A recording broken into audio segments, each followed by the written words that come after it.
Chapter 13. Crosier, Sax, Katana and Wand. Monday, February 17, 2005, the group's fifth year began at Rhoda School. The night before, some slept in their homes and others in Asgard Ranch, around 7 in the morning. Most of the group had arrived at the classroom, since they had arrived late, and Calvin, one of the school guards, he had written them down on a parchment because of the lateness.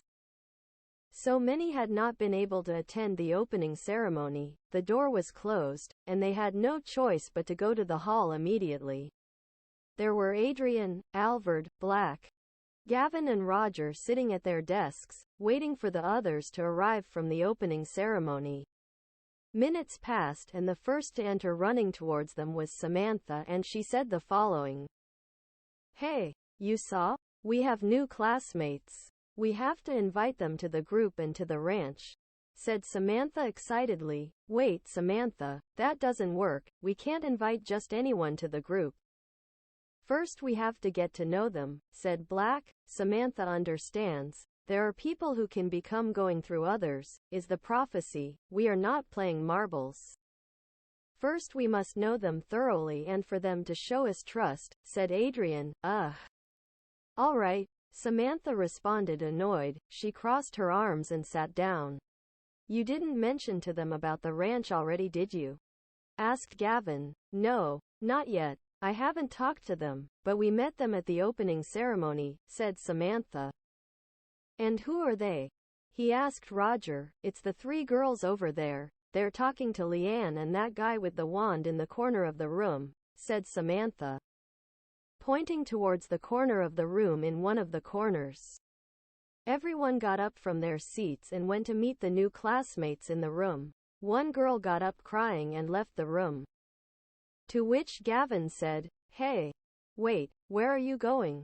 Leave her, she'll come back, she doesn't feel well," said Leanne, so Gavin went after her to look for her. Following this, the others stayed to socialize. Leanne murmured and laughed with the new girls in the room. "Aren't you going to introduce us?" Samantha said. "Oh yes. I hadn't seen they were behind me. How clueless I am. Ha, ha, ha," said Leanne as she looked at the new boys in the room. "Girls, these are my friends. They are Samantha, Daniel, Roger, Adrian, Alvord, and the one who just ran away is called Gavin." And then Leanne turned around to direct the word to the others. "Guys, this is Mariah Joseph, Angelica Chong, and the one who came out of the room is called Mary Cross Toadsworth." Mariah Joseph was a tall, thin girl, with light skin, short hair for her men, and brown eyes. She came playing her saxophone down the hallway to the living room. She had a bow staff, iron sax, on her belt, her weapon, and she was part of her instrument, Angelica Chong. She was a girl with slanted black eyes, thin, light skin, long straight and shiny black hair. She had a katana, Masamune, on her belt, and Mary Cross Toadsworth, she was a short, thin girl, with light skin and black hair, with a staff, iron Crosier, on his belt. "It's a pleasure to meet you," the rest answered generally and in unison. "What's wrong with the other girl? Why did she leave?" Samantha asked. "We don't know. She's been like this since the opening ceremony," Angelica said. "I guess, if Gavin finds her, he'll try to cheer her up." "Let's hope everything is okay," added Leanne. "I tried to talk to her, but her words were cut off by her voice, and she started to cry," said Mariah, while another new boy entered the conversation. "Hello everyone. Nice to meet you. My name is Luis Lopez," said a boy with shoulder-length hair, brown, light skin, brown eyes. He had a mustache, a wand, stick, on his belt, and a little seriousness on his face. "Hello," Black responded, shaking his hand. "That saxophone you have caught my attention. It sounds spectacular. I overrated. That was amazing," Luis mentioned to Mariah at the desk. "Oh, thank you very much. I love jazz very much. My saxophone and bowstick are one With it I can fight and make music, explained Mariah. Adrian, Roger, and Black looked at each other as they heard what Mariah mentioned about her saxophone. Impressive. Yes, in fact. I noticed that it was a weapon too and not an ordinary musical instrument. I am a wizard. My specialty is dark magic, as you can see. This is my mahogany and bamboo wand, said Lewis while he held his wand. Fascinating. I see you've studied a lot, said Black, amazed. Yes, something like that. Where I come from they taught us a lot of theories and basic history these last 3 years. So this year I moved here to Pizcet with my family, said Lewis, and he added, I see that you also have weapons for dueling. Let's see. What do we have here? Said Lewis while looking at each one from head to toe. A shotgun, a whip, a ring, a trident. It's great, concluded the magician. My main weapon is the bowstaff, iron sax. I am also a magician of light magic, answered Mariah. I am a samurai. This katana that is my weapon, Masamune, was inherited from my family, she added. Angelica, wow. Excellent. I don't like combat, but I like more the theory of studying the laws, codes and regulations that come with the use of weapons. Magic and skills on their correct use in daily life, said Leanne, and then asked, by the way, Angelica and Mariah, what about Marycross?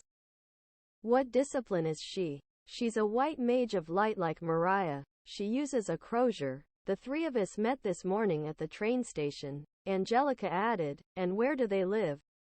Leanne asked. We all live in Green Hills. Lewis, where do you live?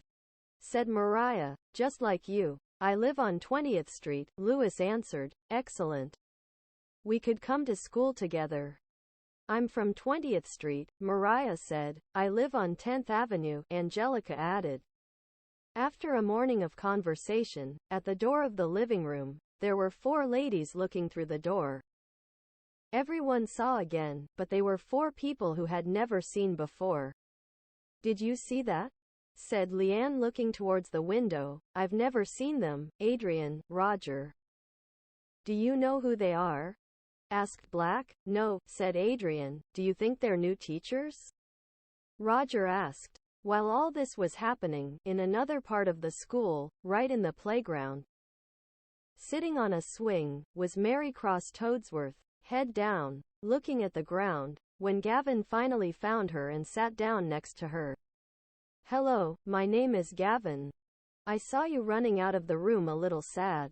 I wanted to know what's wrong with you. Maybe I can help you, Gavin asked him gently. Hello Gavin, my name is Marycross. It's nothing special. I just have an internal conflict right now, said Marycross. What kind of conflict? What's wrong? Gavin asked. I don't feel strong enough to say it. I feel like the words are stuck in my throat, Marycross said. Gavin stood up and hugged Marycross for a few seconds, where he said in her ear, Don't worry, when you feel it's time to talk, I will listen to you. Marycross raised her head, wiped her tears with her hand and asked, Why would you want to listen to me? You barely know me. Lately teachers have been asking me to help new classmates. I know others do that.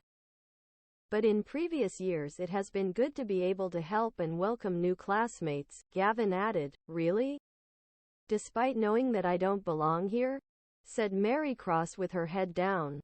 Don't you belong here? What do you mean? Gavin asked curiously. Marycross stood up, stretched and breathed heavily, then released air through her nose and mouth and added, Well, I think I'm ready to talk, to which Gavin responded with, Go ahead, I'm listening. Well, for starters, I only sent my admission letter this year. The previous years I didn't want to do it out of fear, Marycross added. Afraid? Gavin asked. Afraid of fall into darkness, into what is wrong? Into evil, said Marycross, a little embarrassed. Be more specific, said Gavin. Well, what I am going to tell you will seem strange to you, but my great-grandmother told me the story. Story about a prophecy of a... Marycross commented. Wait, I know what you're talking about. About the witch. Yes, I know her, Gavin interrupted. Really? Marycross asked, surprised. Yes. And other companions ours also know it. We formed a group to look for it and prevent it from happening. Gavin told him. That sounds very brave. Well, what I mean by evil is that the witch was the founder of the House of the Scarlet Eagles, and my family, I, have qualities of that house in our family lineage. But I don't know. I ended up in the Jade Clovers, Marycross said sadly. But what worries you the most? Gavin asked, looking at her carefully. When I arrived this morning, there were guys from the House of Aguila. Several of them came up to me and told me that they were waiting for me. They already knew that I was destined to be assigned there, and one of them came up to me and told me that if I ended up in another house, they would do whatever they could to hurt me. When the opening ceremony ended, I felt very afraid. In fact, I think that being out here makes me feel unsafe, Marycross argued. Calm down, no one will hurt you, Gavin told her as he took the girl's hand. Unfortunately, I mentioned this on the train to Angelica and Mariah. If they tell others about my past, no one will want to talk to me, said Marycross. No one in this place has been like that with any person. I can be sure of one thing, you are in the right place, you already have a friend, there is no need to tell others about the past. It is better to forge an excellent future with the present you are living. Your future has not yet been written, you are barely writing it. Writing from this moment. Just try to go on the right path, Gavin mentioned. You're right about that, said Marycross while smiling. Years ago we met a friend who felt the same as you. Today, years later, she is a great person and her family understood and supported her. Gavin commented about Priscilla's story. That makes me feel better, I hope so. My family is not a problem, they would understand. But the fear is in the other house, said Marycross as she got up from the swing. Feeling better? Don't worry, here you will have real friends, and if something happens to you, they, including me, they will find a way to help and defend you, Gavin told him, and he also stood up. Thank you for making me feel better, I needed that relief. Let's go to class, said Marycross, smiling. And they both went to the living room of the house, and once there, Gavin introduced Marycross to the group and took the opportunity to mention to the members of Asgard Ranch that she knew about the prophecy. So Daniel Black suggested giving her some time to see if she and the new guys were worthy of joining the group. Hours passed and the day ended in the afternoon at the Asgard Ranch. Daniel, Adrian, Roger, Gavin and Alvord met to discuss the prophecy. How strange, everything has been very quiet lately, said Black, looking out one of the windows of the ranch. Yes. We haven't seen any signs of any activity on the ranch. Orb signals, said Adrian. What can we do? Asked Roger. We have no clues, we have nothing in mind. We need to come up with something quickly or they are going to beat us to it, Gavin commented. At that, Black left the meeting room, left for a few minutes and then returned with a wooden tray with hemispherical spaces on them. Everyone very curious came to see. What do you have there? Adrian asked. I got it a few days ago, we will put it here in the meeting room. It is a tray to place the orbs, so that they are here safer, so we will know which ones we have and which ones we need, Black mentioned, and he placed the tray on in the center of the meeting room. In front of some curtains, flag and carved emblem of the House of Jade Clovers, the others began to place the orbs that they already had in possession in the spaces of the tray. Excellent, we have 5 orbs, the yellow, purple, black, silver and white orbs. We would need 5, said this while looking at the tray with the shiny spheres. For Thursday, April 13, 2005, the Gavin and Hector's birthday, after the celebration, in the meeting room, Adrian called a meeting and said, Gentlemen, I have had an idea these days. I think that we should go for a visit to the Central Market. And because that place, asked Roger. I feel like it's a big, extensive place, with a lot of variety of things in one place, said Adrian. It would be a waste of time to go there without even knowing what we're going to go to. To search or investigate there, Black said, not very convinced. After a few minutes later, someone knocked on the door. Gavin got up and opened it. It was Priscilla and Alvord. They brought news to the ranch. This will interest you, said Alvord, holding a newspaper. It would be good to pay a visit to the Central Market, Priscilla mentioned, and Adrian smiled, and said, I told you so. Oh, please, shut up, you always think very clever. Well, why do we have to go to that place? Said Black angrily. Look at this, said Alvord, pointing to an article from the newspaper, and he put it on the table, a page from the Pizcet Times newspaper, where it announced the opening of a statue store. The owner of the place was a girl named Catho. In the newspaper image, one statue in particular caught our attention. Look, that's no ordinary statue. I think it's, said Black. Who is it? Asked Gavin. It's Raziel, the fallen seraph. It's his statue, a new summon. We must go, Alvord explained. Well, Gavin, Adrian, Roger and Alvord will go. Pry, stay at the ranch, the others are not there. Take care of the orbs, said Black. Okay, added Priscilla. On the weekend, the boys left Green Hills to the Central Market early in the morning. Once there, everyone was at the main entrance, a huge mill with 4 large blades, which was part of the access to the Central Market. As long as that mill isn't a giant, said Roger, looking at the huge mill. Where is the statue shop? Asked an unwell Black. I have no idea, said Alvord. Damn. We will have to go door to door. I hate this place. People talking and shouting at the same time. In certain parts it smells disgusting. Let's hurry, Black answered angrily. Let's walk and look place by place. At some point we will find the place, said Adrian as he winked at Black. I hate your sarcasm, Adrian. Well, it's a summon. This doesn't appear every day, Black said with disdain. Okay, let's go, Gavin said, and everyone followed them. The 5 entered the Central Market. Once inside, they began to talk merchant by merchant. First there was the pawn shop of old Norman Rudy, a tall guy, with gray hair, light skin and green eyes, always with his tobacco pipe. He offered them barter, sale and purchase of articles and artifacts for used items that he had in his store, but none of them were interested, to which old Rudy responded, so, if you don't go to buy anything or barter, get out, children without a trade. Then, they walked a few meters until they reached the sale of fishing supplies, where Adrian negotiated a fishing rod with a boy named Matt, a short guy with light skin, brown hair and a wart on his cheek. Matt accepted the scales of the giant crocodile from the previous year in New Riverville, and Adrian made an old fishing rod.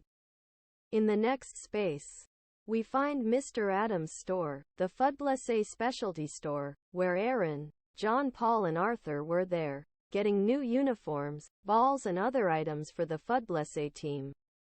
Then, in the store across the street, there was the Hallmark's candy store, with its reddish-purple sign and its symbol of a rooster. The twin owners Alice and Nicole shouted, come in, guys. Help yourself to whatever you like. Alice was a lady with blonde hair, a red dress, with a lot of makeup, while Nicole was the complete opposite, despite being a twin. Nicole dressed differently but always very elegant, with a red blouse and a black vest. Her hair was curly black color, but no one bought any candy that morning, but they were grateful for the offer. Then walking a few meters, there was the seed store, but that day it was closed. Turning around and entering the second aisle of the market, there was the medicine store and potions of Mercy and Elena. They were 2 girls who graduated from Rhoda School, from the House of Jade Clovers 10 years ago. Mercy was a girl with long brown hair, light skin, and Elena a girl with brown hair, brown eyes, and dark skin with a pearl necklace on her neck that Aaron, a friend of the group had given her. Since he was in love with her, both had specialized in potions and medicines.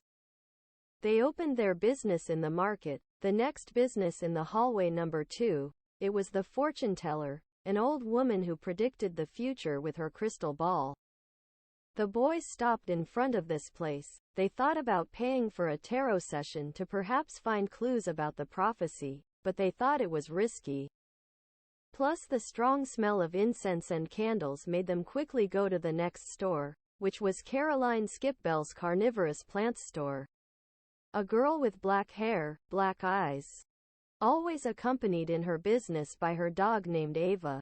Caroline sold medicinal plants, different types of stems, leaves, fruits, roots of different plants for the preparation of food, potions, elixirs and more, and carnivorous plants, living plants that moved certain parts of their vegetal body, where these plants were important in the creation of antidotes, potions, and some of them used as weapons in duels.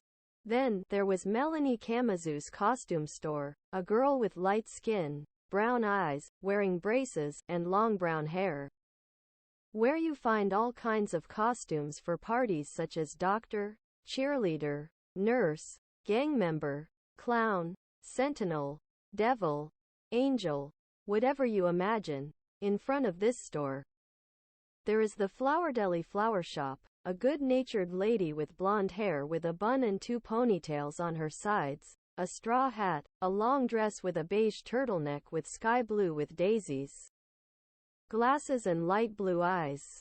Flower Deli only sold flowers, all the flowers for gifts, decorations were here, in addition to getting flowers or petals for potions and elixirs such as rose petals, lotus flower, saku flower petals, among other varieties of flowers.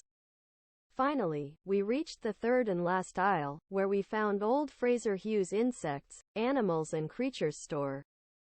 This man in the back of the store had a barn, where there were horses, cows, buffaloes, sheep, goats, ducks, geese, pigs, chickens, and in the front part, more exotic animals, such as dark water fish, reptiles, amphibians, and some insects used in potions and elixirs such as golden beetles, green flies, among others, and by, of course, animals for children as pets such as dogs, turtles, hedgehogs, cats, and common fish. Roger stopped by to say hello to old Fraser, since he was a great friend of his family and where they always bought the horses that he had in his home. Then we have old Edwin's weapons and armor store. Here we can find all kinds of weapons for any discipline. There were boomerangs, tridents, swords, wands, rings, spell books, staffs, canes, bows and arrows, bayonets, crossbows, spears, and protective armor. In front were Old Pock and Old Muster, the blacksmiths of the town, and they asked the boys to buy or obtain materials such as iron, bronze, silver and gold to improve the ones they already had. So they agreed and paid. So Black and Alvord got the iron shotgun, iron rifle, and the iron whip, iron tail. They were the second phase of their weapons, and the blacksmiths were in charge of improving them. In addition to that's why the old man went out to Edwin to give them a message. Hey, come back in a few days, I will receive new weapons in the form of boomerangs, batons, staffs, spell books and other weapons that you are looking for. To which Daniel Black told the boys, it's a good idea. If we don't have time in Sonia's class, we could come here with a little money to look for the third phase of our weapons. Finally there was Catho Stefani's sculpture shop. The girl with cat eyes, brown hair, she wore a black blouse on her moss-colored long pants outfit, her black t-shirt with a red asterisk. She made and designed sculptures of all kinds. Their trade had grown by many sales of prayer statues about the god Eshin. On the outskirts of the place, the boys did not enter, so again, they began to talk. Who will talk to her? Does he know that it is a real summon? Black asked. Adrian. You speak, Roger said. No, I don't know how to ask him. Surely he thinks we come to buy sculptures, Adrian said, and the offering? Asked Alvord. I'll take care of that, said Black, I do it.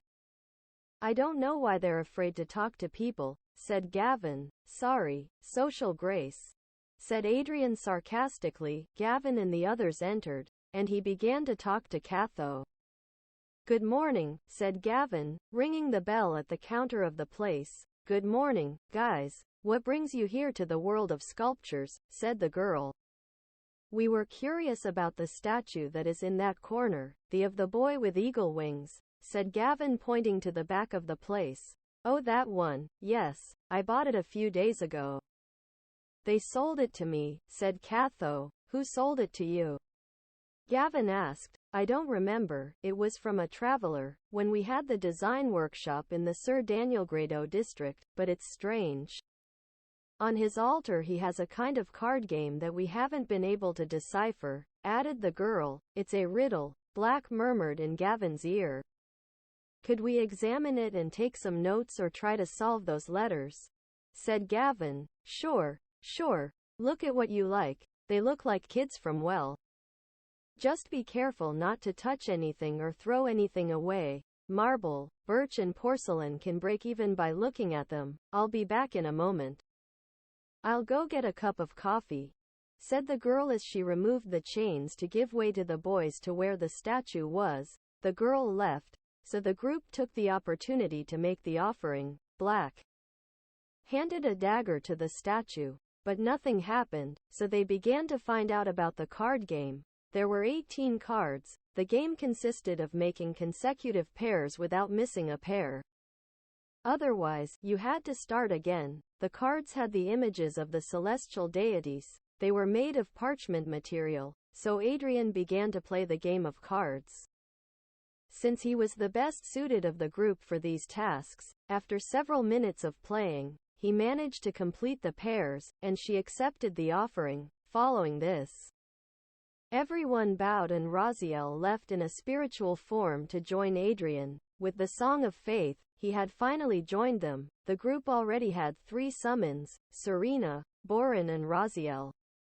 Catho returned, and everyone said goodbye to her, thanking her for the treatment in the store. Everyone left through the back of the market, where the last section is, which is the sale of groceries, food, fruits and vegetables, in addition to the station train, where a chatty little Angora cat spoke to them.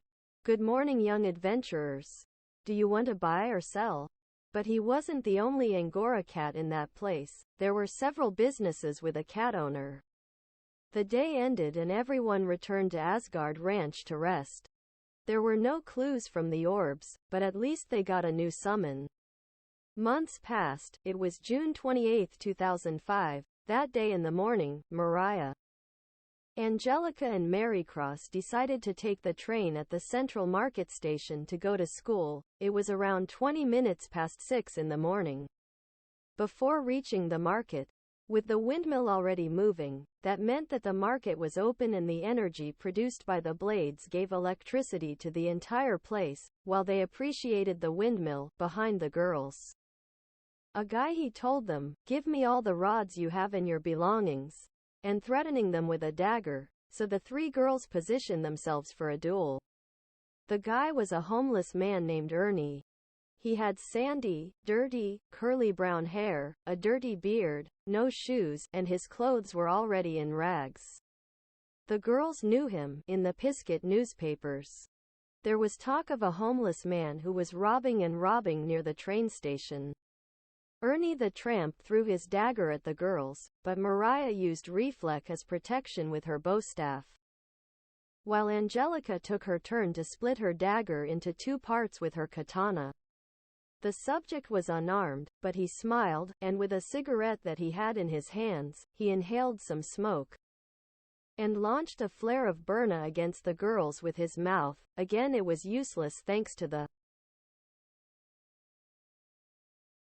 protective barrier reflex created by Mariah. Angelica used her katana to cut the cigarette from his hands and avoid Burna's attack.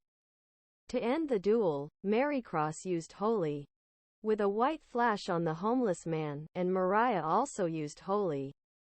After the fight, Mariah ran to the doorman of the train station to notify him of the fugitive, and he called the head of the Lunesque Sentinel station to tell him that the guy they were looking for had been captured.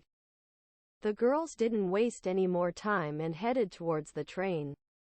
After about 40 minutes, they had already arrived at the school. Lessons that day were in a few hours, so they decided to go to the Green Forest to wait while class was on, when suddenly, some students from the Scarlet Eagles cornered them. "But look what we have here. She is the traitor girl," said one of them. "Get out. I'm not interested in anything about you. Not what you say, not what you think." Mary Cross shouted angrily, "We'll see about that." "Silly girl," said one of them. "Let's go, girls. Let's give these guys what they deserve," Mary Cross said as she got her staff ready. The duel between Angelica, Mary Cross and Mariah against 3 students of the Scarlet Eagles in the Green Forest began. Mary Cross, Mariah and Angelica, after a few minutes of starting to fight, were in the lead in the duel. Well protected with protection spells such as Reflect, the Eagles continued launching physical attacks and magic from Berna and Electra. But the duel was going to be interrupted when a tall lady appeared, a little obese, with light skin, blonde hair in a bun, wide hips and a voluminous rear. Despite the loose dress she was wearing, enough young people, in this school clandestine duels between students are prohibited without the authorization of a teacher, said the lady. "The fat lady saved you this time, Mary Cross. But next time, you won't be able to escape," one of them shouted as they fled. Then, the lady raised her right hand and with her finger paralyzed the escaping students and approached to them to ask for their names. While that was happening, Mariah, Angelica and Mary Cross were wondering, "Who is she?" A few meters from where they were, there was a green fruit. Mariah bent down and gathered the fruit, and said, "What is this? Could she be from the tree?" "Young lady, don't touch that," the lady shouted from a distance. Then she turned back and asked for their names. "Angelica, Mary Cross, Mariah, Jade Clover's 5th year," said Angelica. "Thank you, young lady. I will inform your teachers. It will be 5 points less from your grades," replied the lady. "Who are you?" "We have never seen it," Angelica asked. "I am not authorized to answer. Go to your classes, or I will reduce more points," said the lady. The 3 girls left the place, while the lady, with the green fruit in her hands, smiled evilly as they walked away.